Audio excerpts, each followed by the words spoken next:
네, 오늘은 그 뇌과학 기반 학습장애 개선, 주로 ADHD 관련해서 자료를 한번 보도록 하겠습니다. 5월 13일 날 나온 신문기사입니다. ADHD 학생 느는 교실, 선생님은 괴롭다. 5살부터 14살 환자, 3년 새 25% 증가했고요. 수업 중에 느닷없이 고함, 혼잣말을 하는 아이들이 좀 많이 생기고 있고, 선생님들도 이렇게 하면서 이제 고성을 지르게 되고요. 수업 시간에 수업 진행이 중간중간 끊기게 되고요. 그부의 학습권도 침해를 받게 됩니다. 그래서 결론적으로 정부 차원의 진단, 치료가 교육 현실에 되게 필요하다.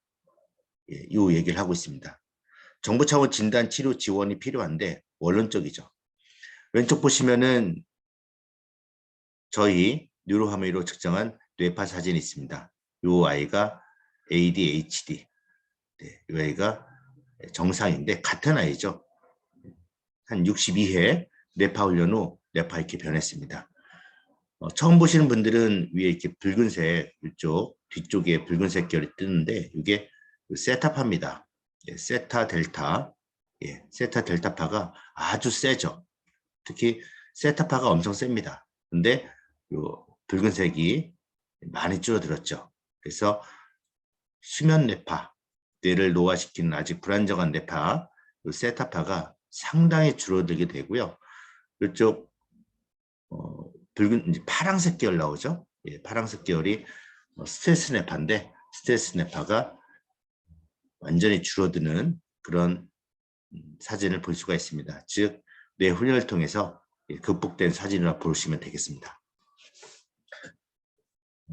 ADHD에 대해서 어떤 그 현황이나 이쪽은 제가 첫 번째 ADHD 유튜브 올렸을 때 거기에 나와 있고 여러분들 볼 수 있습니다. 가장 중요한 건 지식이 아니고 활용입니다. 이걸 어떻게 활용할 수 있고 어떤 효과가 있는지 임상 논문을 통해서 알아보겠습니다. 전북대학교 병원 정신과에서 ADHD 아동의 부주의와 과잉행동 충동성에 미치는 효과에 대해서 뉴로피드백 집단 12명, 뉴로피드백과 약물 집단 9명, 약물 치료 집단에 11명이 배정되었습니다. 훈련 후 결과 부주의 점수에서 새 집단 점수 감소는 보였지만 뉴로피드백 집단이 약물 치료 집단보다 더 유의하게 감소되었고요. 뉴로피드백 훈련과 약물 치료를 병행하는 것보다는 뉴로피드백 훈련을 단독으로 실시하는 것이 증상 개선에서 더 긍정적인 경향이 있음을 확인하였다. 즉, 약보다 뉴로피드백이 더 효과가 있고 약을 먹일 필요가 없다는 논문을 전북대 병원에서 임상으로 발표합니다. 그 다음 서울대학교 임상 논문입니다. 주의력 결핍, 과잉행동 장애 아동에서 뉴로피드백 치료의 효과에 대한 예비 연구입니다. 보겠습니다. 결과 부분에서 제가 캡처한 건데요. 본 연구에서 뉴로피드백만 시행한 5명의 아동과 약물 치료를 병행한 7명의 아동 모두 ARS 총점과 각 부분 점수가 호전되었으나 뉴로피드백만 시행한 아동이 점수의 차이를 더 보였다. 즉 전북대병원 뉴로피드백 훈련을 단독으로 실시하는 것이 증상 개선에서 더 긍정적이었고 서울대 뉴로피드백만 시행한 아동이 점수의 차이를 더 보였다. 네, 이런 결과가 나옵니다. 그래서 서울대 병원에서 지금 ADHD 하고 있습니다. 효과성은 입증됐고 비약물 치료 방법이고요. 고통이나 부작용이 전혀 없고요. 환자가 재미있게 치료 과정에 참여할 수 있고 그래서 적극적 참여를 유도할 수 있으며 약물을 부분 혹은 완전히 대체할 수 있다 해서 서울대학교에선 2008년부터 하고 있습니다. 저희 파나톡스 뉴로하모니 임상 논문을 보도록 하겠습니다. 아시아 문화학술원에서 초등학생 대상으로 진행한 사례입니다. 어떤 아이들이었냐면 학부모가 동의했고요. 기초학습 능력이 부진한 상태로 산만하고 충동적이고 분노 조절이 안 되고 공격적 측면을 갖고 있는 15명을 대상으로 한 요 실험입니다. 그랬을 때 첫 번째 결과 아동의 분노 조절에 긍정적 효과가 있었고요. 둘째, 아동의 주의력과 집중력을 향상시켜 자기 조절 능력을 높이는 데 효과가 있었고요. 이 결과는 학교 현장에서 학교 폭력 빈도 감소뿐만 아니라 산만, 충동적인 모습을 보이는 주의력 결핍 성향이나 ADHD 아동들, 인내심이 부족한 아동들에게 뉴로 피드백 훈련을 통하여 학습 활동과 심리, 정신 활동 연구에 중요한 지표가 될 것이다.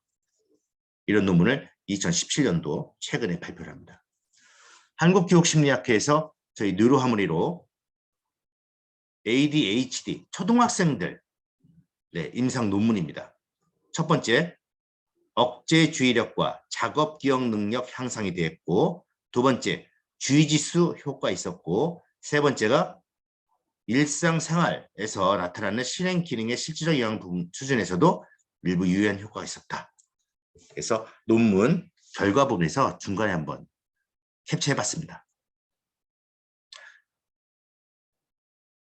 지능 변화와 자기 효능감에 미치는 영향에서 주의지수의 향상의 효과를 확인할 수 있었고, 이런 효과는 기존의 안상균 이 연구 결과와 이제 부합한다는 거죠. 어떤 내용이냐면 사춘기 청소년의 자기조절 능력, 학습 동기에 미친 영향에서 주의지수 향상의 효과를 보았다.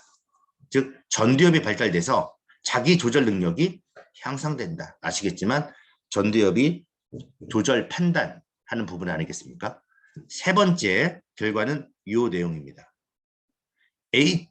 ADHD 성향, 초등학생의 일상생활에서 나타나는 실행 기능의 실제적 영향 수준에서도 유의미한 효과가 있었다. 즉 주의 통제에 긍정적 영향을 미쳤다는 겁니다.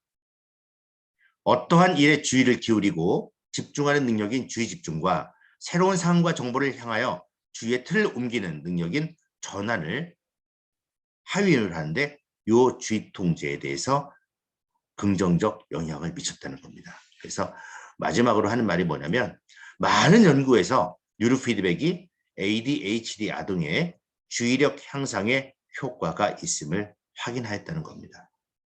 네.